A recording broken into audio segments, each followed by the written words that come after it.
Kerusakan di Aceh Tamiang parah, Mendagri minta penanganan bencana jadi perhatian khusus.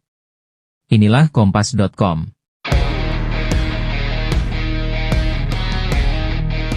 Menteri Dalam Negeri, Mendagri, Muhammad Tito Karnavian menegaskan perlunya percepatan penanganan dampak bencana banjir dan longsor di Kabupaten Aceh Tamiang.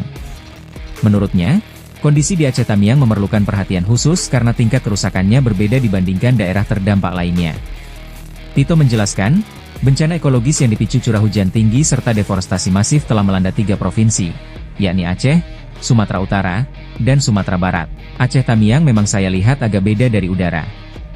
Tadi masih banyak lumpur-lumpur, agak beda ketika saya datang ke tempat-tempat lain, seperti di Sumatera Barat, ujarnya dalam keterangan tertulis yang diterima Kompas.com, Selasa, 23 Desember 2025.